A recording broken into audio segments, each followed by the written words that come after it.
Hi friends, ಎಲ್ಲರಿಗೂ ಶುಭ ದಿನ. ನಾನು ನಿಮ್ಮ ಪ್ರೀತಿಯ ಶ್ರೀ.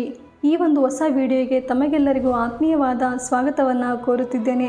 ತುಂಬ ಜನರ ಮನಸ್ಸಲ್ಲಿ ಇವತ್ತು ಕಾಡ್ತಿರುವಂಥ ಒಂದು ಪ್ರಶ್ನೆ ಏನು ಅಂದರೆ, ನಾನು ತುಂಬ ಸಾರಿ ಪ್ರತಿ ಸಲನೂ ನಾನು ನಂಬಿದವರಿಂದಲೇ ಮೋಸ ಹೋಗ್ತಾ ಇದ್ದೀನಿ, ನನಗೆ ಯಾಕೆ ಈ ಥರ ನಡೀತಾ ಇದೆ ಅಂತ ತುಂಬ ಜನ ಕಣ್ಣೀರು ಸಹ ಹಾಕ್ತಾ ಇದ್ದಾರೆ. ಅಂತಹ ನೋವನ್ನು ಅನುಭವಿಸುವವರಲ್ಲಿ ನೀವು ಕೂಡ ಒಬ್ಬರು ಆಗಿರ್ಬೋದು ಅಥವಾ ಆಗಿರದೇನೂ ಇರ್ಬೋದು. ಆದರೆ ಈ ಒಂದು ವಿಡಿಯೋ ನಿಮಗೆ ಒಂದಿಷ್ಟು ಸಮಾಧಾನವನ್ನು ತಂದುಕೊಡುತ್ತೆ ಅನ್ನೋದು ನನ್ನ ಒಂದು ಚಿಕ್ಕ ಹೋಪ್ ಅಷ್ಟೇ.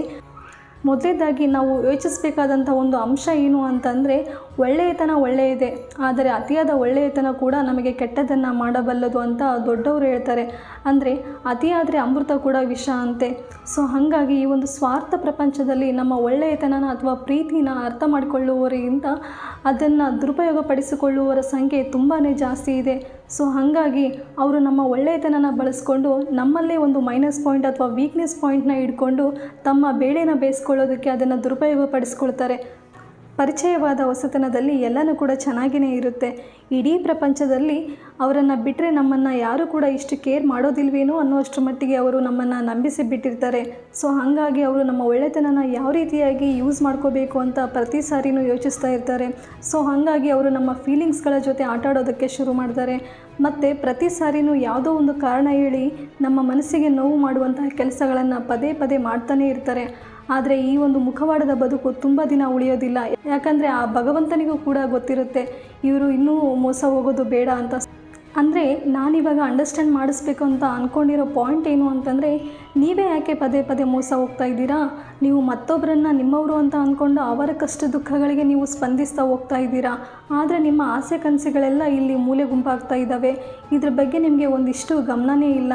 ನೀವು ಎಷ್ಟೇ ಬ್ಯುಸಿ ಶೆಡ್ಯೂಲಲ್ಲಿದ್ದರೂ ಕೂಡ ನೀವು ಅವ್ರ ಚಿಂತೆಲೇ ಮುಳುಗಿರ್ತೀರಾ. ನಿಮಗೆ ಒಂದು ಸ್ವಲ್ಪ ಫ್ರೀ ಟೈಮ್ ಸಿಕ್ಕರೆ ಸಾಕು, ಅವ್ರ ಜೊತೆ ನಾನು ಯಾವಾಗ ಟೈಮ್ ಸ್ಪೆಂಡ್ ಮಾಡ್ತೀನೋ, ಯಾವಾಗ ಮಾತಾಡ್ತೀನೋ ಅಂತಲೇ ಚಡಪಡಿಸ್ತಾ ಇರ್ತೀರಾ. ನೀವು ಒಂದೊತ್ತು ಊಟ ಮಾಡ್ತೀರೋ ಇಲ್ವೋ ಗೊತ್ತಿಲ್ಲ, ಆದರೆ ಮೂರೊತ್ತು ಕೂಡ ಅವ್ರ ಚಿಂತೆಲೇ ಮುಳುಗಿರ್ತೀರಾ. ಆದರೆ ಇದರಿಂದ ನಿಮಗೆ ಒಂದಿಷ್ಟು ಕೂಡ ಲಾಭವೇ ಇಲ್ಲ ಅಂತ ಹೇಳ್ಬೋದು. ಒಂದಂತೂ ಸತ್ಯ, ಇದು ಕಹಿ ಅನಿಸಿದ್ರೂ ಕೂಡ 100ಕ್ಕೆ 100ರಷ್ಟು ಸತ್ಯವಾದಂತಹ ಮಾತು. ಈ ಒಂದು ಒಳ್ಳೆಯತನನ ಯಾವ ರೀತಿಯಾಗಿ ಯೂಸ್ ಮಾಡ್ಕೋಬೇಕು ಅಂತಲೇ ತುಂಬ ಜನ ಯೋಚಿಸ್ತಾ ಇರ್ತಾರೆ. ಸೊ ಹಾಗಾಗಿ ಮೊದಲು ನೀವು ನಿಮ್ಮ ಲೈಫ್ ಮೇಲೆ ಕಾನ್ಸಂಟ್ರೇಟ್ ಮಾಡೋದನ್ನು ಕಲಿಯಿರಿ. ಸ್ವಾರ್ಥಿ ಅಂತ ಅನ್ನಿಸ್ಕೊಂಡ್ರೂ ಪರವಾಗಿಲ್ಲ, ಯಾಕಂತಂದರೆ ಕಷ್ಟ ಕಾಲದಲ್ಲಿ ಕೈ ಹಿಡಿಯೋದು ಕೇವಲ ಫ್ಯಾಮಿಲಿ ಮೆಂಬರ್ಸ್ ಮಾತ್ರ. ನಿಮಗೋಸ್ಕರ ಅಲ್ಲದಿದ್ದರೂ ಕೂಡ ನಿಮ್ಮನ್ನು ನಂಬಿದವರ ಸಲುವಾಗಿ ನೀವು ಚೆನ್ನಾಗಿ ಬದುಕಿ ತೋರಿಸ್ಬೇಕು. ಪ್ರಪಂಚ ತುಂಬಾ ವಿಶಾಲವಾಗಿದೆ. ಅಲ್ಲಿ ಯಾವುದೋ ಒಂದು ಕೆಟ್ಟ ಹುಳ ಬಂದು ನಮ್ಮ ಗೂಡನ್ನು ಹಾಳು ಮಾಡೋದಕ್ಕೆ ನಾವು ಬಿಡಬಾರ್ದು.